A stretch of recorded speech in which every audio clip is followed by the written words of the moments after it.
Hoje Circulando está em Brasília, no Distrito Federal, na Praça do Cruzeiro, onde aconteceu a primeira missa em Brasília. Então vem circular com a gente!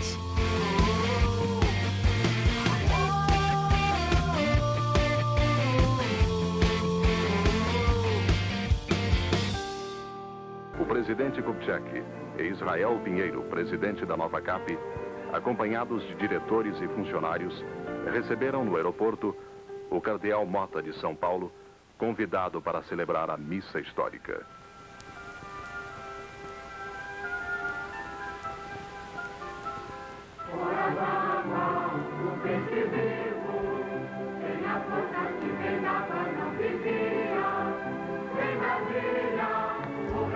O Marco Zero é onde marca o início da construção de Brasília. Hoje não existe nenhuma demarcação, apenas um monumento construído sobre ele, que é a rodoviária do Plano Piloto.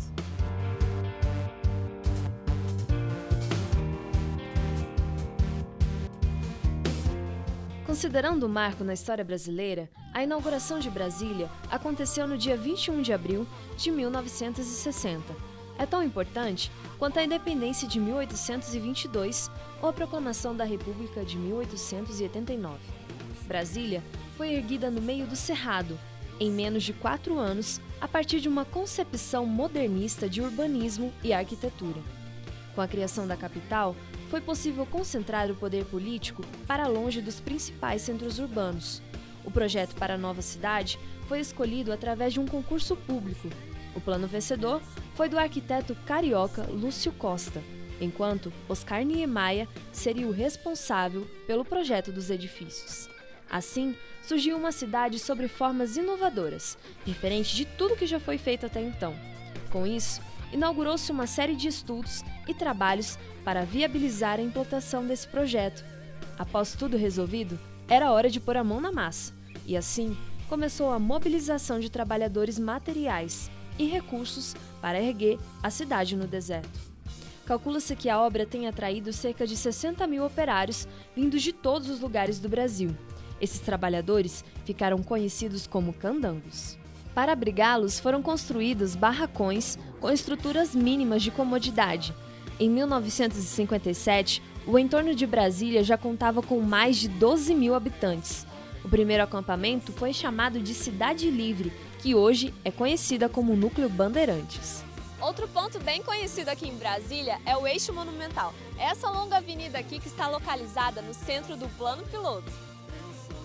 O projeto urbanístico do Distrito Federal ficou popularmente conhecido como Plano Piloto, no qual, no corpo do avião, concentram-se os principais prédios administrativos do país.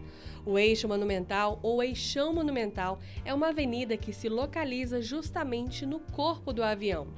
A avenida reúne boa parte dos principais edifícios governamentais brasileiros, incluindo as sedes do Executivo, Legislativo e Judiciário na Praça dos Três Poderes e os 16 edifícios dos ministérios.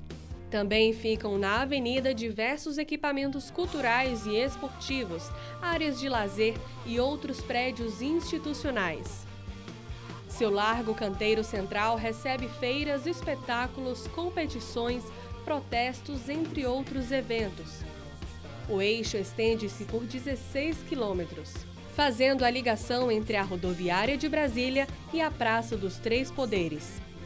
O eixo surgiu junto com a proposta urbanística de Lúcio Costa para o Plano Piloto, entregue para a comissão do concurso do Plano Piloto na nova capital do Brasil no ano de 1957. No relatório justificativo, que foi considerado um fator decisivo para a vitória, Lúcio Costa descreveu como chegou ao desenho. No item 1, ele faz uma cruz, segundo ele, um gesto primário de quem assinala um lugar ou dele toma posse. Ou seja, o corpo do avião, como é reconhecido, na verdade seria uma cruz.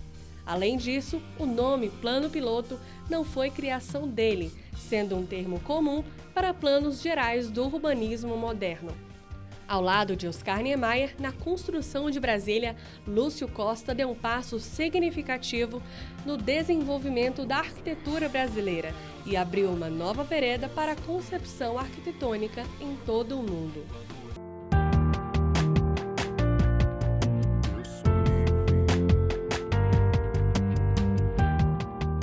Que tal a gente circular e conhecer essas belezas que só Brasília tem? Vem comigo!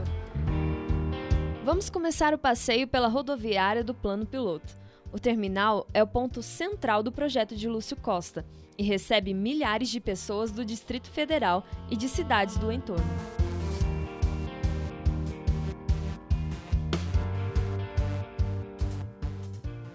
Se subirmos um pouco para a plataforma superior da rodoviária, a gente consegue ver o conjunto dos monumentos da esplanada, esta bela vista. E aqui do outro lado, a torre de TV.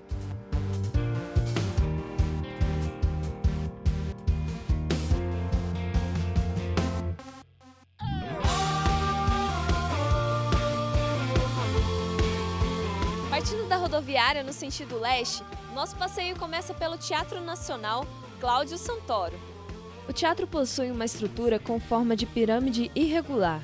No seu interior, destaca-se as salas Martins Pena, Vila Lobos e Alberto Nepomuceno, onde se realizam numerosos atos e representações culturais.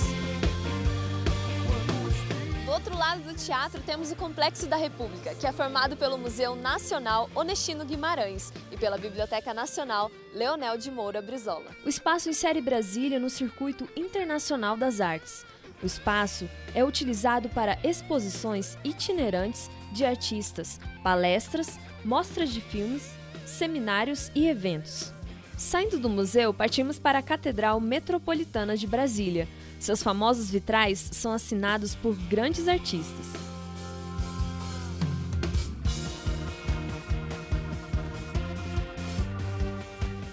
Descendo um pouco o eixo monumental, conseguimos ver o Palácio do Itamaraty, com um projeto de paisagismo, assinado por Buller Marx, reunindo as obras de Atos Bulcão, Rubem Valentim e Sérgio Camargo, mas o acesso ao prédio é restrito.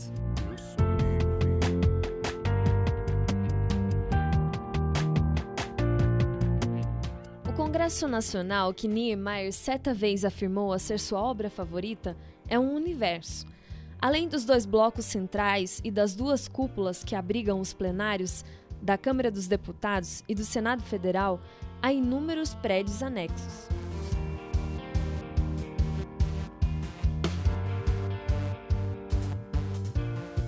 Com inúmeras esculturas, a Praça dos Três Poderes é o ponto de encontro do Poder Executivo, Legislativo e Judiciário. E é aqui onde está o Palácio do Planalto e do outro lado o STF.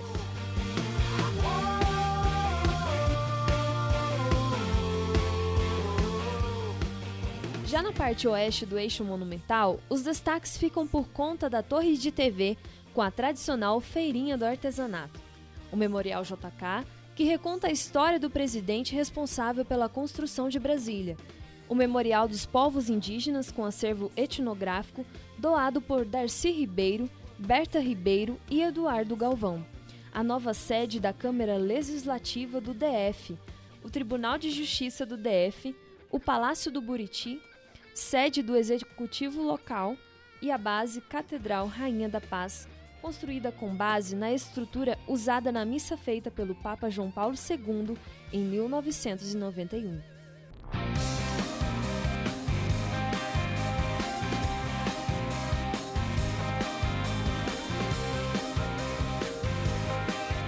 Para que o presidente pudesse acompanhar de perto todas essas obras, surgiu a ideia da residência provisória para abrigar o presidente em suas visitas a Brasília.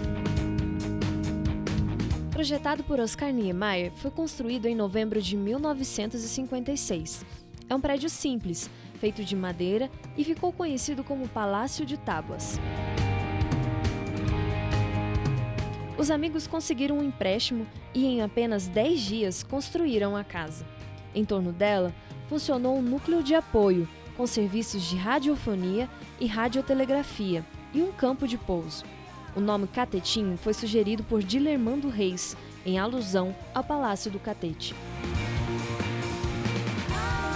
O Catetinho abrigou diretores e engenheiros da nova CAP e também personalidades que visitavam a cidade em construção, como o presidente de Portugal, Craveiro Lopes. Certa vez, o avião que trazia o presidente resolveu pousar à noite, porém não tinha iluminação. Então os operários resolveram fazer buchas de balão feitos de estopa, melado na graxa, para iluminar a pista. A pedido de JK, o Catetinho foi tombado pelo IPAM em 10 de novembro de 1959. Você sabia que no primeiro dia que os operários chegaram, eles resolveram descansar e tomar uma bebida? Porém, não tinha gelo, mas naquela noite aconteceu uma tempestade, uma chuva de granizo que forneceu o gelo necessário. O nome Catetinho é uma referência ao Palácio do Catete, até então residência do presidente da República no Rio de Janeiro. A cozinha é um dos maiores cômodos do Catetinho. Isso demonstra a importância deste espaço na rotina dos pioneiros. O ambiente que você visualiza hoje é uma reconstrução cenográfica baseada em relatos e imagens da época. A decoração utiliza objetos, reproduções, comidas artificiais e réplicas de produtos antigos. E uma curiosidade, o primeiro almoço servido para comemorar a inauguração do Catetinho teve um cardápio simples, porém saboroso: frango ao molho pardo e angu.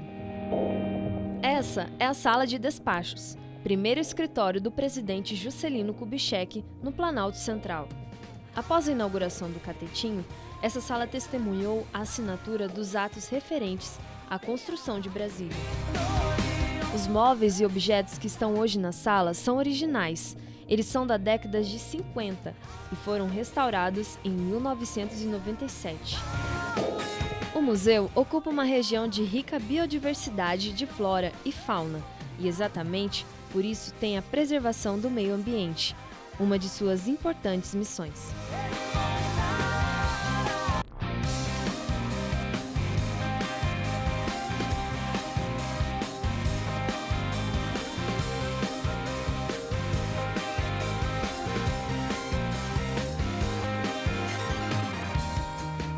O Circulando vai ficando por aqui, mas fique ligado que logo mais teremos novidades sobre a capital do nosso país. E a nossa missão é evangelizar.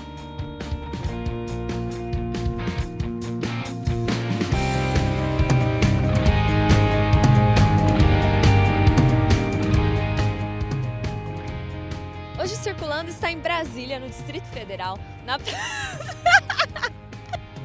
Hoje o Circulando está em Brasília, no Distrito Federal, direto da Praça dos Cruzeiros, onde foi celebrada a primeira missa.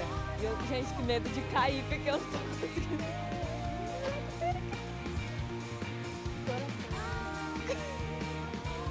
Se subirmos um pouco para o conjunto superior da rodoviária, a gente consegue ver.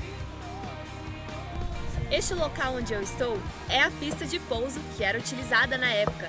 Ela tinha 2.700 metros, utilizada para receber os mantimentos. Qual que era outra? Tá gravando, já vai. Você sabia? Mas não sou eu que vou segurar? É, eu sei, tô mostrando pra tu ver tudo.